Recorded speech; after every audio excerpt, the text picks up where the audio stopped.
मराठ्यांचा पराभव झाला. विश्वासराव सदाशिवराव भाऊ खर्ची पडले. अनेक मावळे गेले. हे ऐकण्याआधी आमचे डोळे काने. आता आपण जे ऐकलं ते खरंच स्पीचलेस होतं. एका 8वीतल्या मुलीनी ही नाट्यछटा सादर केली. आज ती काय करते? किती एकांकिका किंवा नाट्यछटा तिनं केल्यात? 100च्या वरती. बापरे. आणि ती कशी सुरुवात तिनं केली आहे, कधी करते, कॉलेज सांभाळून शाळा सांभाळून तिनं हे सगळं कसं केलं, हे आज आपण सगळं तिच्याकडनं जाणून घेणार आहे. कोण आहे ती? ती आज आपल्या स्टुडिओमध्ये आलेली आहे. आज आहे आपली नवरात्राची 8वी माळ आणि त्या 8व्या माळेसाठी आपण तिला माझं व्यासपीठवर आमंत्रित केलेलं आहे. ती आहे आदिश्री आनंद देशमुख. चला तर मग आपण तिला भेटूया. आदिश्रीला. आदिश्री, माझ्या व्यासपीठमध्ये तुझं खूप खूप मनापासून स्वागत. आदिश्री, 8वी पासून ते आत्तापर्यंत कशी सुरुवात केलीस आणि कधी केली, का केलीस? खरं तर सुरुवात 8वी पासून नाही झाली. मी इयत्ता 2रीत होते तेव्हा नाट्य शिबिरात मला आई बाबांनी घातलं. ते पण म्हणजे उन्हाळी शिबिरं असतात ना, म्हणजे आता काय विरंगुळा म्हणून घालायचं, कारण का सोसायटी फ्रेंड्स वगैरे सगळे बाहेर जातात. बरोबर. तर तेव्हा 15 दिवसाचं शिबिर होतं नाट्य संस्कार कला अकादमीचं. त्यांची अजूनही शिबिरं होतात. तर त्या शिबिरात मला घातलं आणि तिकडनं ही सुरुवात झाली की तिथे मला ते आवडायला लागलं. नाटक, वेगवेगळ्या गोष्टी शिकायला मिळाल्या. मग त्यानंतर नाट्यछटा हा एक प्रकार आला जो आपण आता पाहिला. अशी एक राणी जे तुम्ही आता बघत होता ती नाट्यछटा आहे. तर त्याच्या स्पर्धा वगैरे ह्याच्यातनं सुरुवात झाली आणि मग त्या शिबिराचा समारोप 15 दिवसांनी जो झाला त्याच्यात आम्ही पंपू आजारी आहे हे दिलीप प्रभावळकरांचं नाटक, त्याच्यातला एक प्रवेश सादर केला आणि त्या प्रवेशातनं जे काही माझा अभिनयाचा बाहेर पडलं, म्हणजे प्रवास सुरू झाला म्हणायला हरकत नाहीये. माझा जो काही अभिनय दिसला तो आई बाबांना भावला आणि मग तिकडनं ऍक्च्युअल सुरुवात झाली. मग पुढची शिबिरं, मग त्याच्यातनं राज्यस्तरीय स्पर्धा, कांकरिया करंडक, कामगार कल्याण करंडक, असे वेगवेगळे करंडक करत गेले. एकांकिका स्पर्धा. मग ऍक्च्युअल असा म्हणजे काय म्हणतात फ्लो मध्ये सुरू झाला मिळत गेल्या आणि ते चालूच आहे. पण आतापर्यंत तू मला वाटते 100च्या वर एकांकिका आणि नाट्यछटा केल्यास. काय पहिल्या नाट्यछटेमध्ये काय फिलिंग होतं तुझं? पहिली नाट्यछटा मला शिबिरात मिळाली, ती पुस्तकातली होती. मी तर होणार माधुरी दीक्षित अशी मला नाट्यछटा मिळाली. आणि काय असतं, काय त्याच्यात करायचं असतं हे काही माहित नव्हतं. ते दिलं रायटअप, ते पाठांतर केलं आणि माझ्या घरी म्हणजे आई बाबा दोघेही माझे क्रिटिक आहेत आणि जे पाहिजेत हो असलंच पाहिजे. त्यामुळे मला समोर न कळायचं की मी करतेय चांगलं करतेय का वाईट करते. त्याप्रमाणे मग मी ते प्रिपेअर करत गेले आणि एलिमिनेशन राऊंड प्राथमिक फेरी तिथे मी परफॉर्म केली ती नाट्यछटा आणि त्याचे रिझल्ट 2 दिवसांनी पेपरमध्ये छापून येणार होते. मी विसरले, म्हटलं आपल्याला आपण पहिल्यांदाच काहीतरी करतोय, पाठांतर केलंय, जरा अभिनय करायचा प्रयत्न केला, बघू काय होतंय. आणि मग त्यानंतर 2 दिवसांनी पेपरात नाव आलं की अंतिम फेरीसाठी सिलेक्ट झालीये म्हणून. काहीतरी नवीन होतं माझ्यासाठी की अरे बापरे, म्हणजे हे काहीतरी मोठं आहे. मग अंतिम फेरीसाठी 1 आठवडा होता मध्ये, त्याच्यात व्यवस्थित रोज प्रॅक्टिस केली. काही करेक्शन्स होते, काही मोठ्या लोकांनी सांगितलं शिबिरातल्या की थोडस टोन डाऊन कर किंवा हे जरा जास्त होतंय, तर ते कमी जास्त केलं आणि मग जिंकले. पहिलं उत्तेजनार्थ मिळालं होतं तेव्हा मला. अरे वा. याच्यामध्ये नाट्यछटा किंवा एकांकिका किंवा नाटक हे जे आहे याला शब्दफेक जी आहे ती खूप महत्वाची आहे. त्याच्यावरती तू कसा अभ्यास करतेस? शब्दफेक आता वेगवेगळ्या एक्सरसाइजेस असतात. म्हणजे सुरुवात होते ओंकारापासून. बरोबर. कारण आपला काय आवाज निर्मिती पहिले महत्वाची असते. आता नाटकात शब्दफेक, नाटक नाट्यछटा ह्याच्यात शब्दफेक जी असते, आपण पोटातनं आवाज काढला ना की तो फ्लो जास्त असतो आपला. आपण घशातनं बोलायला गेलो तर आपल्या व्हॉइस बॉक्सला इजा होऊ शकते. म्हणजे आता नाटकात काय होतं, माईक भले असले थिएटरमध्ये तरी बाल्कनीतल्या शेवटच्या रांगेपर्यंत आपला आवाज जायला पाहिजे. आता तो जर का मी थ्रोट मधनं लावला तर मलाही माझ्या व्हॉइस बॉक्सला इजा आहे, चिरकण्याची प्रचंड शक्यता आहे. त्यामुळे जे काही बोलायचंय ते पोटातून बोलायचं. मग त्यासाठी ओंकार किंवा वाक्य दिली जायची आम्हाला आणि वाक्याच्या प्रत्येक शब्दावर स्ट्रेस द्यायचा. म्हणजे आज मी इथे मुलाखत द्यायला आली आहे, आता ह्याच्यात मी आज ह्याच्यावर स्ट्रेस दिला. म्हणजे काय, कधी आले मी? आज मी मुलाखत द्यायला आले. टॉपिक बदलला, वाक्य ते, पण कोण मुलाखत द्यायला आलाय? तर मी मुलाखत द्यायला आले. आज मी इथे मुलाखत द्यायला आले, जागा कळली, मी स्टुडिओमध्ये मुलाखत द्यायला आले. आज मी मुलाखत द्यायला आले, म्हणजे मी काय करायला आले? मुलाखत द्यायला आले. या छोट्या छोट्या गोष्टी आहेत, त्या शिकून मग त्या अंगवळणी पडून ह्या सगळ्या गोष्टी इथपर्यंत आले. ते त्यामुळेच आदिश्री, अगदी म्हणजे इतकं सुंदर तू हे एक्सप्लेन केलंस सगळ्यांना आणि कळलं आम्हाला. खरंच म्हणजे आता लक्षात येते की तू 100 पर्यंत का गेलीस किंवा कसं ती 100 गाठली असशील. मला सांग की हे 100 ज्या एकांकिका तू केल्या किंवा नाटक केलं, व्यावसायिक म्हण किंवा कुठलेही म्हण, सगळ्यात तुझ्या आवडीचं कुठलं नाटक किंवा नाट्यछटा किंवा एकांकिका होती? सध्या मी जे 2 एकांकिका माझ्या चालू आहेत, हाऊ टू लिव्ह सिंगल आणि सोबत. तर ह्या नवीन आहेत, फ्रेश आहेत. आत्ताच म्हणजे जानेवारी पासून त्याचे प्रयोग सुरू झाले. तर हाऊ टू लिव्ह सिंगल जे मी आता करतेय ते खूप जवळच आहे सध्या माझ्या. कारण का त्याच्यातली भूमिका माझी खूप वेगळी आहे. म्हणजे मी जशी आहे त्याच्यापेक्षा खूप वेगळी आहे आणि मी मजा करते त्या नाटकात. एन्जॉय करतेस तू मनापासून, ते करतेस. त्यामुळे ती एकांकिका सध्या माझी खूप फेवरेट आहे. आणि मागच्या म्हणायला गेल्या तर प्लॅनशीट माझ्या आईने लिहिलेली पहिली एकांकिका, आणि जी आम्ही राज्यस्तरीय स्पर्धेला उतरवली शाळेतून आमच्या. तर ही एकांकिका एकतर अजून एक जवळची आहे. त्याचं कारणही सांगते, त्याच्यात दुहेरी भूमिका आहे माझी.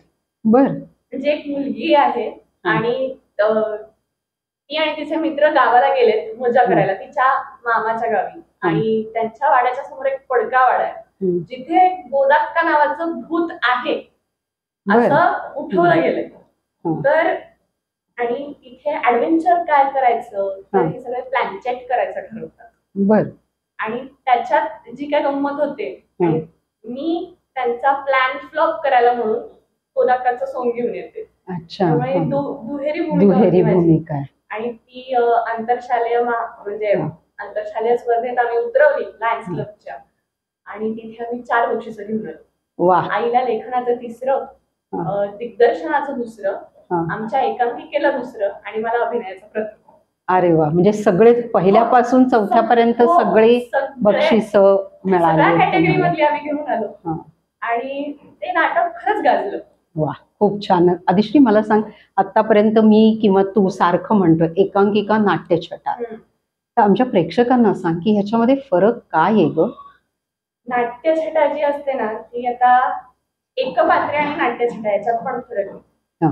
नाट्यछटेमध्ये काय होतं, आपण प्रेक्षकांशी संवाद साधतो, पण त्याच्यातच आपल्याला आपली शेजारची कुठली तरी व्यक्ती बोलते आपल्याशी, हे आपण ती व्यक्ती बोलतीये हे एनॅक्ट न करून दाखवता सांगतो की ही अमुक एक व्यक्ती माझ्याशी बोलते. म्हणजे आता सपोज मी तुमच्याशी बोलते, तुम्ही माझे प्रेक्षक आहात, मी काहीतरी बोलते, काय म्हणालेस का आजी? म्हणजे आजीचा आवाज नाही ऐकू आलाय किंवा मी आजीसारखी वागले नाहीये, तिची भूमिका मी केली नाहीये, पण तुम्हाला कळलं की माझी आजी काहीतरी सांगते. इमॅजिनेशन म्हणू शकतो याला. इमॅजिनेशन हो, पण ते प्रेक्षकांच्या ह्याच्यासाठी की कुठला तरी एक वेगळं पात्र माझ्याशी संवाद साधतंय तेव्हा ही नाट्यछटा. आणि एकांकिका म्हणजे आता 45 मिनिटं ऑन स्टेज एक संघ काहीतरी गोष्ट सादर करतो, ग्रुप असतो. बरोबर, ती एकांकिका. म्हणजे हे कारण आमच्या प्रेक्षकांना कळलं पाहिजे, आतापर्यंत आपण नुसतं नाट्यछटा आणि एकांकिका म्हणतोय. आदिश्री, एक छोटासा काहीतरी आम्हाला सादर करून दाखव, किंवा आता जे काही तुझे नवीन आलेले आहेत, तू म्हणालीस की जे तुझ्या जवळचा आहे तो, त्याचं काहीतरी सादरीकरण. काय सादर करू?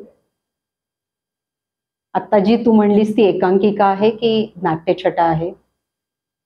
एकांकिका आहे. ओके, मग त्यातला एखादा प्रसंग तुझ्यावर चित्रित करण्यात आलेला वगैरे? आउटर सिंगल मधला नाही, पण प्लॅनशीट मधलं मी सादर करू शकते. आता त्याचे भूत यायचं, त्याच्या वेळेस मी आवाज बदलायचे. बर.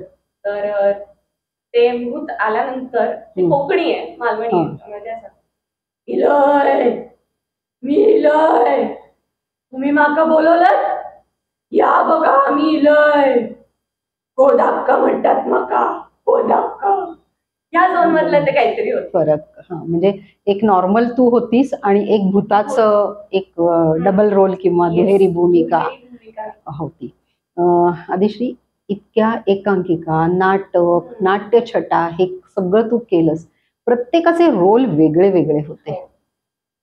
कसं ते सगळं तू स्टेजवर गेल्यावरती करतेस? काय फिलिंग्स असतात तुला की एका रोल मधनं दुसऱ्या रोल मध्ये तू जातेस? आता एका रोल मधनं दुसऱ्या रोल मध्ये जाणं, आता ह्याला परत काया प्रवेश असं म्हणतात आता आपल्या भाषेत सांगायला गेलं तर. आणि भूमिकेची तयारी करताना मी काय करते, तर मला जे पात्र मिळतं त्याची सायकोलॉजी समजून घेते, त्या पात्राची मानसिकता समजून घेते. आपण भल्या भल्या लोकांचे इंटरव्ह्यूज ऐकतो, मोठ्या ऍक्टर्स, त्यांनाही असाच प्रश्न विचारला जातो. ते मध्ये म्हणतात, I try to step into the shoes of the character, असं वगैरे काहीतरी बोलतात. काही नाही, फक्त मानसिकता समजून घेतली जाते. आणि याचबरोबर मला ऑब्झर्वेशन हे जास्त सोयीस्कर पडतं, का तर आपल्या आजूबाजूला ना विविध छटांची माणसं असतात. अगदी बरोबर. आपण नीट ऑब्झर्व केलं ना तर प्रत्येक माणूस वेगळा आहे, त्याची प्रत्येकाची लकब आहे.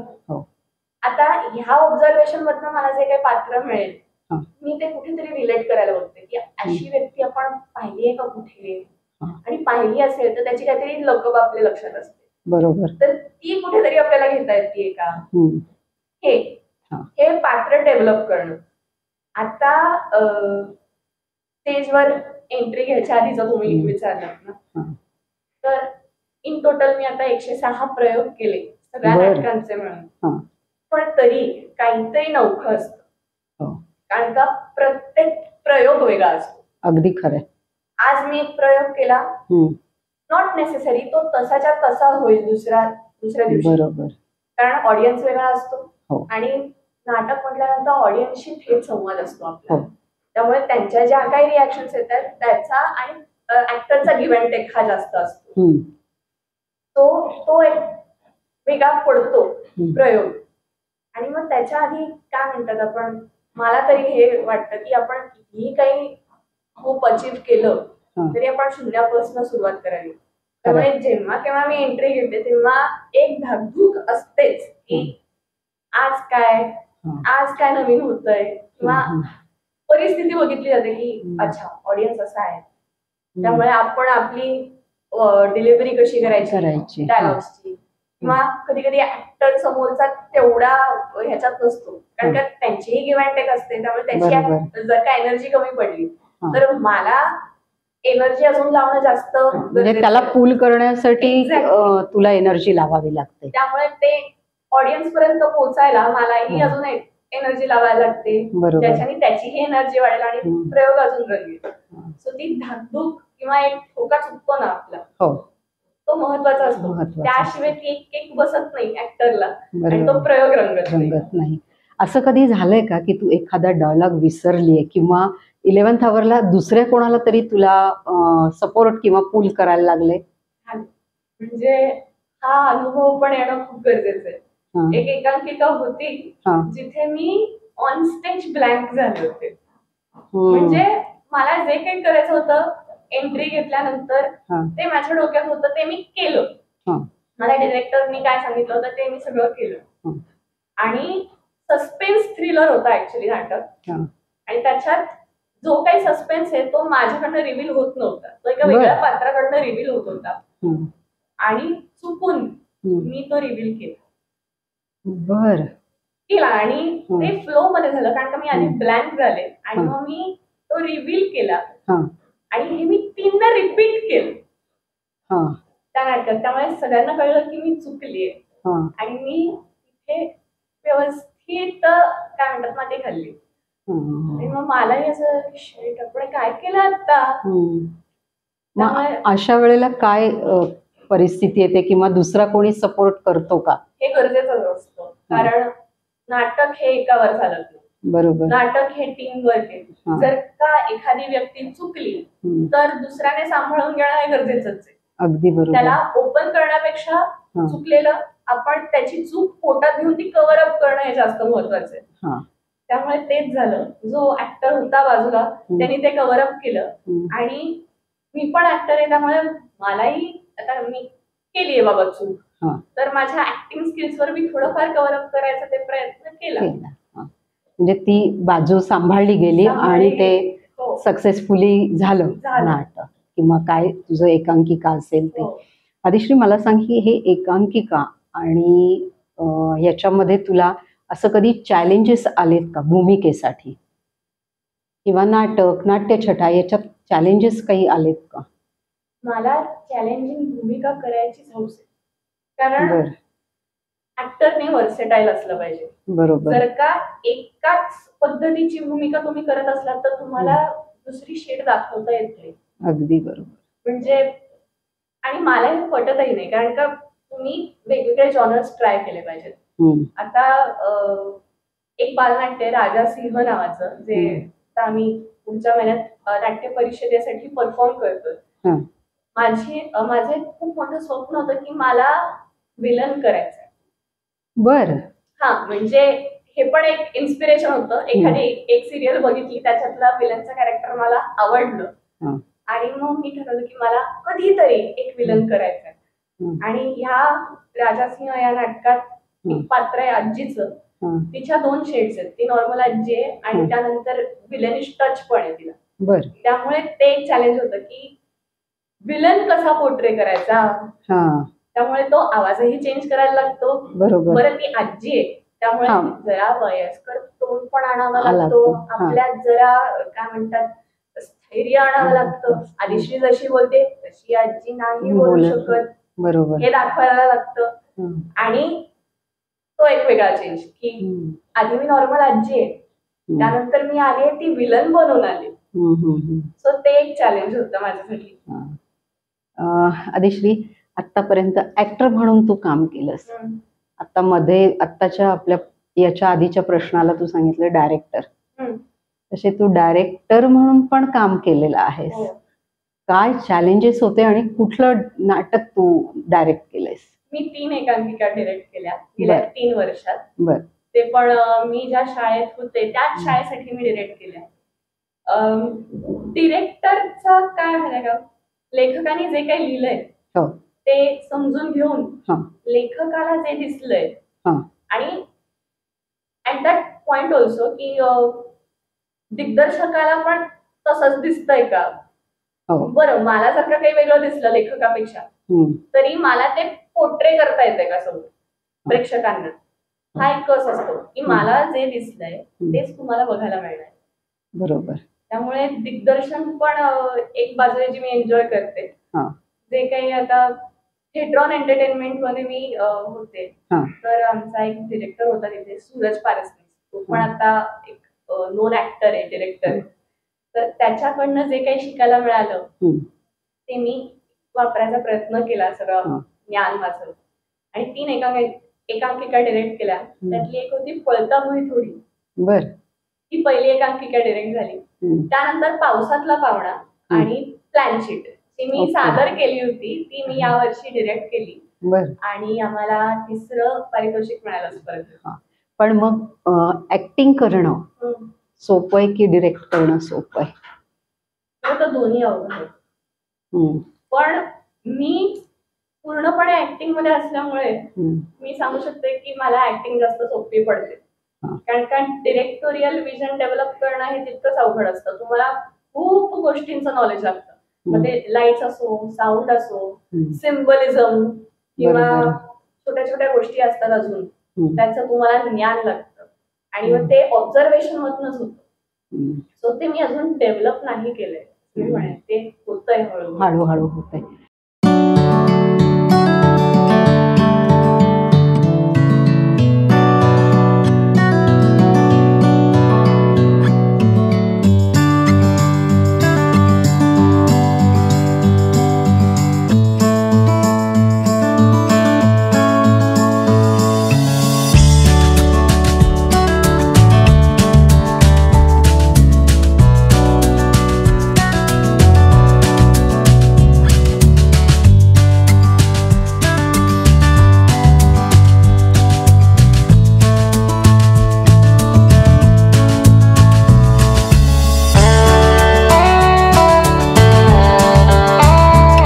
आदिश्री, ऍक्टिंग, त्याच्यामध्ये एकांकिका, नंतर दिग्दर्शन, हे सगळं झालं.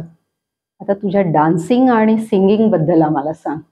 डान्सिंग आणि सिंगिंग असंच नाटकासारखंच झालं की आता 1ली 2री मध्येच ते सुरू झालं. आणि मी गाण्याच्या सुगम संगीताच्या क्लासला जायचे. तिथे मी 5 परीक्षा दिल्या. आणि मग त्यानंतर आईने शास्त्रीय संगीताच्या क्लासला घातलं. आणि विशारद प्रथम पर्यंत माझ्या परीक्षा झाल्या. अरे वा. आणि नृत्य तर म्हणजे काय, लहानपणापासून नाचायला आवडायचं. गाणं लागलं की मी नाचायचे. त्यामुळे बीट वगैरे हे सगळं जमतंय, ताल धरता येतोय, हेही आईला नोटीस झालं. मग तिने कथक नृत्याचा क्लास लावला मला. तो मध्यमा पूर्ण झाली मी. एखादं गाणं होऊन जाऊ दे. उत्तरायण या चित्रपटातलं हे गाणं आहे. धुंद होते शब्द सारे, धुंद होत्या भावना, वाऱ्या संगे वाहता त्या फुलापाशी थांबना. धुंद होते शब्द सारे, धुंद होत्या भावना, वाऱ्या संगे वाहता त्या फुलापाशी थांबना. सय्ये राहुनी साऱ्या या जगात, रिक्त भाव असे परी, कैसे गुंफू गीत हे. वा, खूप सुंदर, खूपच छान. आदिश्री, आता हे डान्सचं जे आहे, तू म्हणते तुझी त्याची परीक्षा झाली, मग ते काही तुझ्या नाटकात किंवा याच्यात तुला उपयोग होतो का? हो, फ्लेक्झिबिलिटी. कारण पात्राप्रमाणे तुम्ही फ्लेक्झिबल होणं, किंवा आता नृत्यामध्ये पण अभिनय येतो. बरोबर. गतभाव वगैरे हा जो प्रकार असतो त्याच्यात अभिनयच येतो. त्यामुळे तुमच्या मुवमेंट्स क्रिस्प होतात. त्यामुळे ती लवचिकता आणि पात्रासाठी बीट कळणं पण महत्वाचं आहे. कारण का प्रत्येक पात्राचा रिदम वेगळा असतो. पात्र वेगळं असतं तसं त्याचा रिदम वेगळा असतो. सो तो एक रिदम मॅच करणं आपला आणि त्या पात्राचा, तेही नृत्यातनं आपल्याला कळतं. म्हणजे हे दोन्ही, ऍक्टिंग बरोबर तुझं हे दोन्ही चालू आहे असं म्हणायला हरकत नाहीये. ऍक्टिंग, सिंगिंग, डान्सिंग, मी आता काय काय सांगू तुझ्याबद्दल. कलर्स मराठी काय आहे, तू भाग घेतला होतास? कलर्स मराठीवर पूर्वी मेजवानी परिपूर्ण किचन नावाचा एक कुकरी शो चालायचा. तो आमच्या एका नाटकाच्या प्रमोशनसाठी आमचे नाट्यसंस्कारचे जे सर आहेत प्रकाश पारखी, ते आम्हाला घेऊन गेले होते 2 जणांना.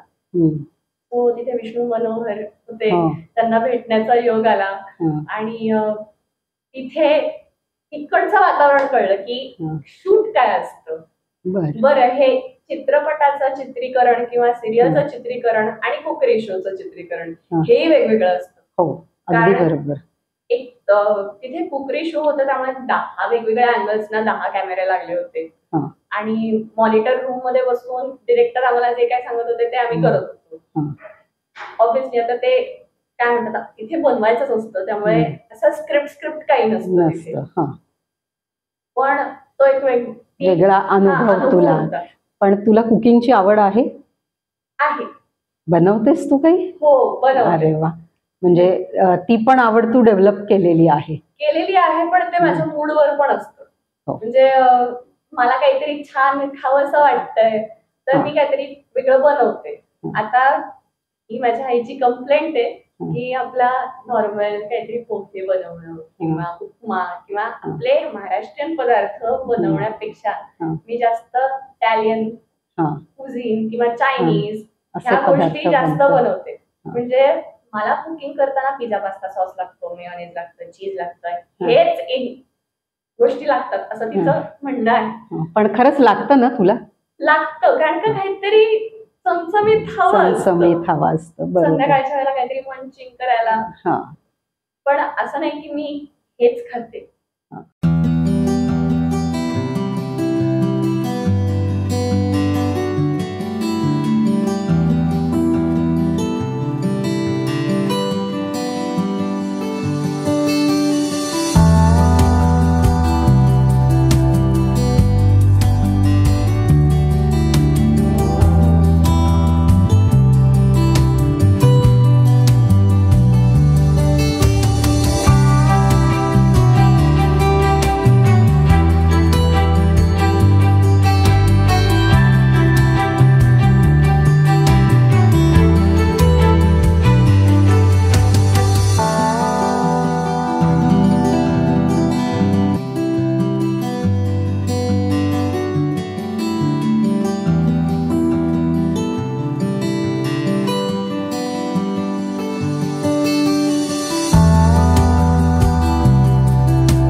मूवी, सिनेमा यामध्ये पण तू काम केलंयस.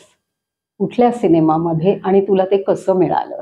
बेरीज वजा बाकी नावाचा सिनेमा होता, तो 2019 सालीच रिलीज झाला. मी ऑडिशन दिली होती त्या सिनेमासाठी. मला कळलं होतं ऑडिशनचं. मी ऑडिशन दिली. काहीतरी 150 मुलांमधनं आम्ही एका वर्कशॉपसाठी सिलेक्ट झालो, म्हणजे त्या मूवीसाठीच्याच वर्कशॉपसाठी. आणि मग तिथे 2 महिन्याचं वर्कशॉप झालं. त्याच्यातनं फायनल सिलेक्शन होणार होतं. सो लोक दर आठवड्याला ग्रुपमधनं एलिमिनेट व्हायची. त्याप्रमाणे आम्हाला कळायचं की आपल्याला जायचंय का पुढच्या आठवड्यात नाही जायचंय. तर तशी एक चुरस चालली होती. आणि पात्रांचं मग आम्हाला सांगितलं गेलं मूवीज मधल्या. त्याप्रमाणे मग मी आणि अजून 2 मुली होत्या कॉम्पिटिशनला त्याच पात्रासाठी. तर तशी तयारी सुरू झाली होती. प्रत्येकाकडनं एक सीन करून घ्यायचे. आणि मग सिलेक्शन झालं आणि तुला तो सिनेमा मिळाला. क्षेत्रात कोणाला यायचं आहे तर काय तू सांगशील? ऍक्टिंग क्षेत्रात यावं का? यावं, काही हरकत नाही. म्हणजे मी जे काही थोडाफार अनुभव घेतलाय, मला हे क्षेत्र सेफ वाटलंय. म्हणजे बाहेर जे काही उठवलं जातं की हे क्षेत्र सेफ नाहीये वगैरे, ते आधीही मला ब्रीफ केलं होतं. पण आहे हे क्षेत्र तसंच आहे. तो तुम्ही या, पण तितकंच हे अनसर्टन आहे. त्यामुळे फक्त ह्याच्यावर डिपेंड राहू नका. म्हणजे करिअर करण्यासाठी नुसतं त्याच्यावर अवलंबून नाही राहता येत. आता आपण बरेचसे ऍक्टर्स बघतोय, त्यांनी थोडं काम केलं, त्याच्यातनं काहीतरी मिळवलं आणि त्यांनी स्वतःचं रेस्टॉरंट टाकलंय. हो, बरोबर. अशाही गोष्टी झाल्यात. किंवा बरेच ऍक्टर्सचे दुसरेही व्यवसाय आहेत, काही डॉक्टर्स आहेत आपल्याकडे. तर मला असं हे वाटतं की अनसर्टन आहे तर तुम्ही स्वतःचा एक बॅकअप प्लॅन तयार ठेवा. आणि मानसिक तयारी पण खूप लागते त्या क्षेत्रात यायला. कारण का कधीही काही होऊ शकतं. आता जर का कोविड सारखा प्रसंग आला तर आपल्या हातात काम राहत नाही. बरोबर. त्यानंतर आपल्याला आधीच असाइन केलेला रोल अचानक आपल्या डोळ्या देखत दुसऱ्यालाही जाऊ शकतो. त्यामुळे आपल्याला वाईटही वाटतं. त्याच्यात मग आपण काय म्हणतात आपण डिप्रेशन मध्ये जाणं वगैरे, कारण नेपोटिझम पण तितकंच आहे या फील्डमध्ये आणि मानसिक तणाव असतोच. त्यामुळे तुमचं मानसिक स्थैर्य पण तितकंच महत्वाचं आहे. आणि वाचन सगळ्या गोष्टीचं म्हणजे प्रत्येक काय म्हणतात डे टू डे लाईफ बरोबर आपल्याला अपडेट राहावं लागतं. हो, आणि ते पण कठीण पडतं कारण तुम्ही प्रेक्षकांसमोर कायम असणं हा तुमचा पार्ट पेक्षा हेच तुमचं काम आहे. जर का तुम्ही प्रेक्षकांच्या डोळ्यासमोर न गेलात तर तुमचा टच गेला आणि मग तुम्हाला पुढे काम मिळणं पण अवघड पडतं. त्यामुळे आता जे आपण ऍक्टर्सना बघतो रोज काही ना काहीतरी सोशल मीडियावर काहीतरी पोस्ट करत असतात. बरोबर. सो ते त्यासाठी असतं की आम्ही आहोत, आम्ही या क्षेत्रात अजून आहोत. तो कन्सिस्टन्सी ही फार गरजेची आहे. त्या सिनेमामध्ये तुझ्या बरोबर कोण होतं अजूनही? माझी भूमिका होती अपूर्वा नावाची. तर ती एका कवीची मुलगी आहे आणि त्या चित्रपटामध्ये आम्ही एका स्पर्धेत भाग घेतो. त्या स्पर्धेसाठी जातो. 10 पात्र असतात, 10 लहान मुलं आणि प्रत्येकाच्या घरातलं काहीतरी वेगळं बॅकग्राऊंड आहे. काही जणांचे पालक कर्जबाजारी आहेत, काही जणांचे पालक असे असतात की तू जिंकली नाहीस किंवा जिंकला नाहीस तर मी घरातच घेणार नाही. काही जणांचे पालक म्हणजे त्यांना जे आवडतं ते त्यांना सोडून काहीतरी भलतंच करायला लागलं. सो माझ्या बाबांची भूमिका केली होती गिरीश परदेशीची आणि गायत्री देशमुख त्या माझ्या आई होत्या. आणि आमची कास्ट पण खूप भारी होती. मोहन जोशी, उपेंद्र लिमये, नंदू माधव. त्यामुळे ह्या सगळ्यांबरोबर जे 1-2 दिवसाचं शूट झालं होतं त्याच्यातनं पण इतकं काही शिकायला मिळालं. तो हा एक वेगळा अनुभव तुझ्या गाठीशी होता. तुमच्या जे ऑडियन्स आहेत त्यांना नवरात्री निमित्त काय सांगशील या क्षेत्राबद्दल किंवा तुझ्याबद्दल थोडक्यामध्ये? या क्षेत्राबद्दल तर मी सांगितलंच की हे जितकं चंदेरी आहे तितकंच ते अनसर्टन आहे. त्यामुळे तुम्ही जर का या क्षेत्रात येणार असाल तर एक बॅकअप प्लॅन तयार ठेवणं गरजेचं आहे. मला जे वाटतं की हे क्षेत्र सेफ आहे पण तरी तुमची एक पर्सनॅलिटी तुम्हाला डेव्हलप करायला लागते. बरोबर. की तुम्हाला काय म्हणतात तुम्ही एक लाईन आखून ठेवायला लागते स्वतःसाठी. बरोबर. मी हेच एवढंच करणार. त्या पलीकडे तुम्ही मला काही करायला सांगितलं तर सॉरी मी अवेलेबल नाही त्यासाठी. ते काय म्हणतात ह्याला सेल्फ एस्टीम ठेवायला नको तुम्हाला स्वतःचा. असं हे फील्ड आहे पण काही हरकत नाही या फील्डमध्ये येण्यासाठी आणि तितकीच एन्जॉयमेंट आहे. पण तू करिअर म्हणून हे स्वीकारतेस? मी जसं म्हणाले तसं माझा बॅकअप प्लॅनही तयार आहे. अरे वा, खूप छान. मी स्वतः BA सायकोलॉजी करते, आता लास्ट इयरला आहे. त्यामुळे सायकोलॉजी पण आणि हे पण जर का मला मिळत गेलं तर हे नाहीतर साइड बाय साइड प्लॅन तयार आहे तुझा. हे बंद नाही होणार आहे ऍक्टिंग, कारण माझा तो काय म्हणतात लाईफ लाईन आहे. बरोबर. मला काहीतरी विरंगुळा लागतो. विरंगुळापेक्षा ती जे एन्जॉय करते ती एन्जॉयमेंट मला लागते. ती याच्यामधनं तुला मिळते. आणि जो काही दिवसभराचा स्ट्रेस असतो बरंच काय काय असतं कारण ते ह्याच्यातनं कुठेतरी बाहेर पडतो. बरोबर. आदिश्री, तुला हे नाटक किंवा एकांकिका ह्याच्यासाठी प्रॅक्टिसला तर जावंच लागतं. कसं आई बाबांचं तुला सहकार्य मिळतं? खूप सहकार्य मिळतं. म्हणजे आता हे थोडंफार मी जे काय अचीव्ह केलंय हे त्यांच्या सपोर्टमुळे. लहानपणापासून त्यांनी खूप सपोर्ट केलाय. त्यामुळे 9 ते 11 रात्री तालमी करणं, माझीही झोपेची तारांमुळे उठणं त्यांचीही उडते कारण का आई बाबा दोघेही वर्किंग आहेत. त्यामुळे परत दुसऱ्या दिवशी स्वयंपाक करून कामाला जाणं. माझंही कॉलेज असतं, सकाळचे लवकरचे लेक्चर्स असते. म्हणजे टफ असतं पण आम्ही एन्जॉय करता. तुम्ही पूर्ण लाईफ एन्जॉय करता. कारण त्यांनाही वाटतं की माझं काहीतरी छान व्हावं. बरोबर. त्यामुळे लहानपणापासून मी बघते आई बाबांनी काय काय सॅक्रिफायसेस केले. म्हणजे आई माझ्या बरोबर तालमीला यायची, नगरला वगैरे तालमी असायच्या आमच्या लहानपणी, माझ्या लहानपणी राज्यनाट्याच्या वगैरे. तर शिक्षिका असल्यामुळे पेपर करेक्ट करून घ्या, ते पेपर्स कॅरी करायचे किंवा भाजी वगैरे निवडत बसायचे, हेही केले आई. त्यामुळे येस, म्हणजे दोघांचाही सपोर्ट आहे. अर्थात त्याच्याशिवाय आपण पुढे जाऊ शकत नाहीये.